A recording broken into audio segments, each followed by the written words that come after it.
Well, you can see those tack welds haven't really come through very much, but that's alright, they're just there to tack it on and hold it sort of rigid and square. I've just got the frame propped up on its end so that I can grind off the paint in the sections there where the cross struts are going to come together, just so that the welds take nicely.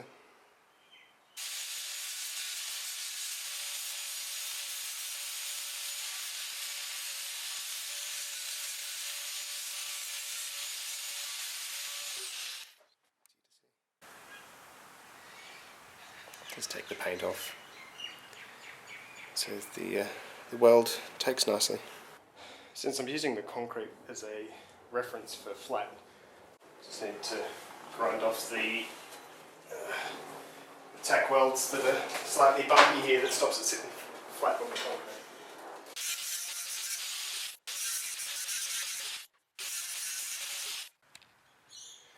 That's nice and flat now. So we'll put out that's it.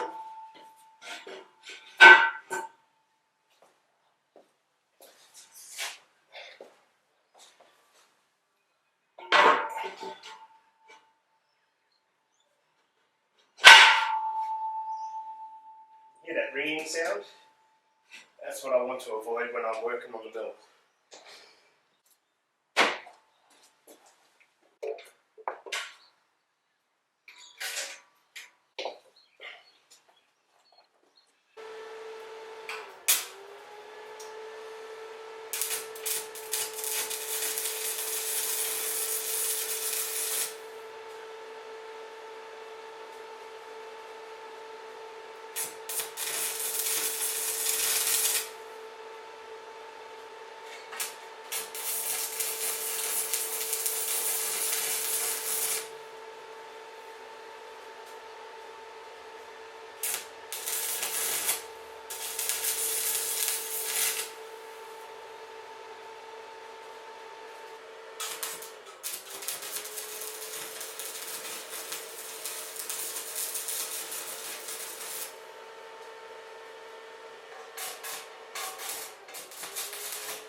Time to clean up these joints and weld them up properly.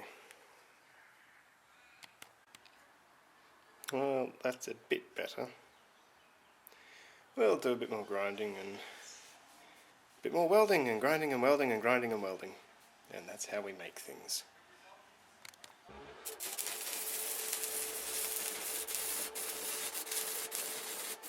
Well, that one's not looking too shabby. Pretty happy with that. Anyway, we'll grind it back and we'll have a look at what we've got and we'll maybe do some more.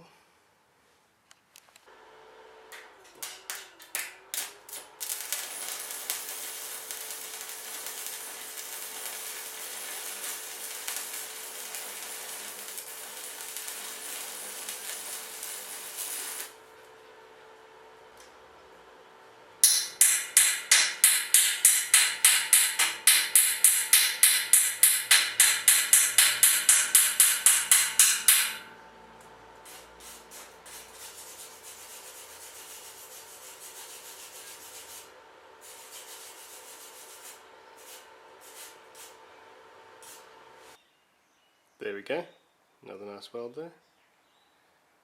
Just had to seal it up on the back here because we're going to fill the frame up with sand. Just wanted to make sure that it was fully sealed.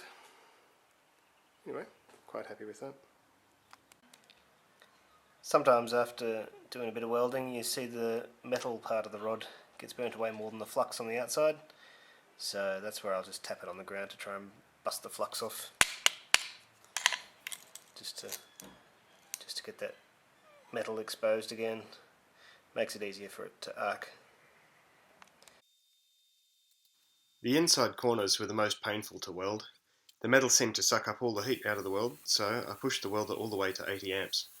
I ended up running several layers of weld, grinding it back and repeating. We got there in the end.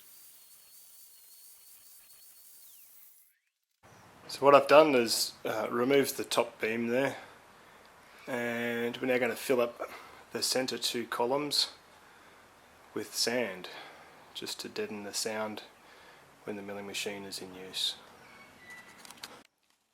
I bought a couple of bags of dried sand, I think about $9 each or thereabouts. It's a 10 kilo bag. I'm going to try and keep a track of how much weight of sand I put into it, so I know the overall weight of the stand once I'm done.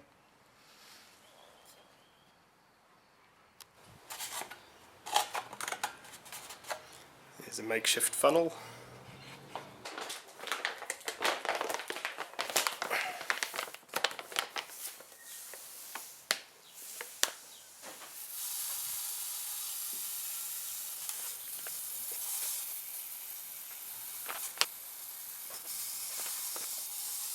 Like sands through the hourglass.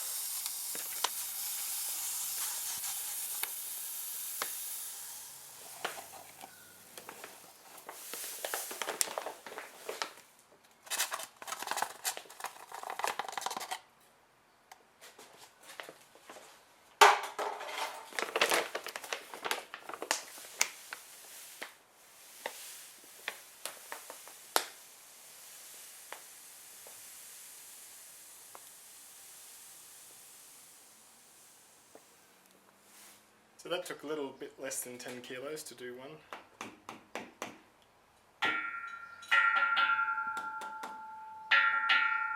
So you can see how well it works for sound deadening.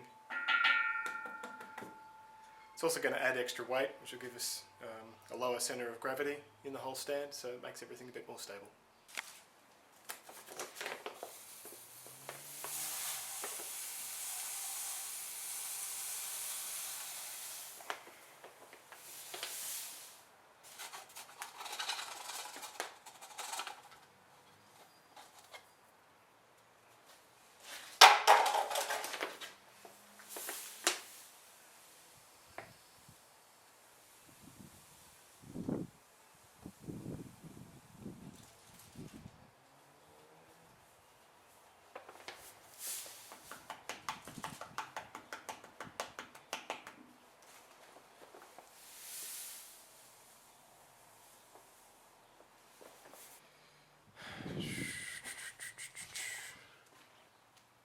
Either my beam on the top has grown by a good 15 millimeters, or when I welded up these corners here, that bowed the metal coming in here on both sides, so that one's bowed in that direction.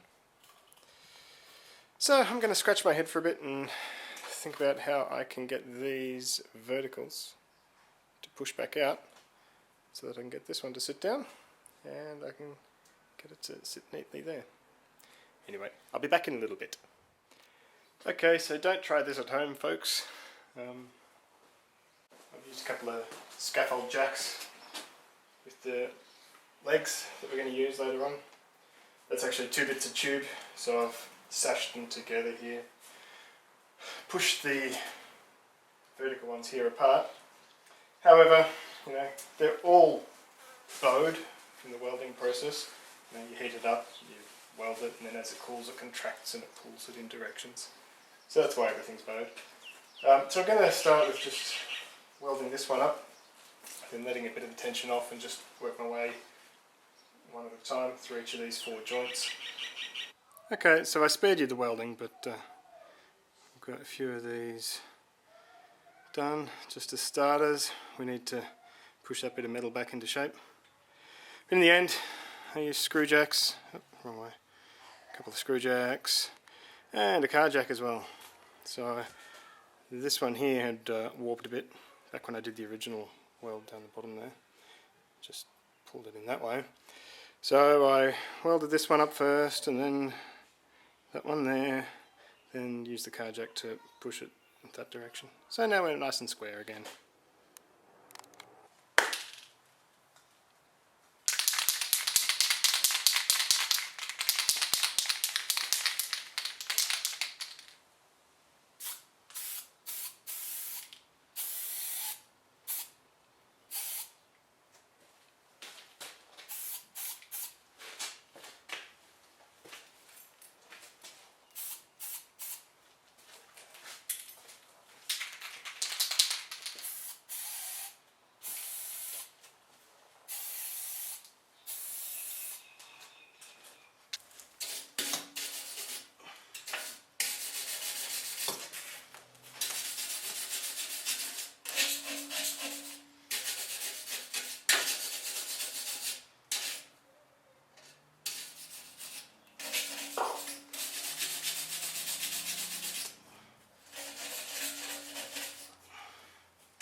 And now we'll just leave it to dry.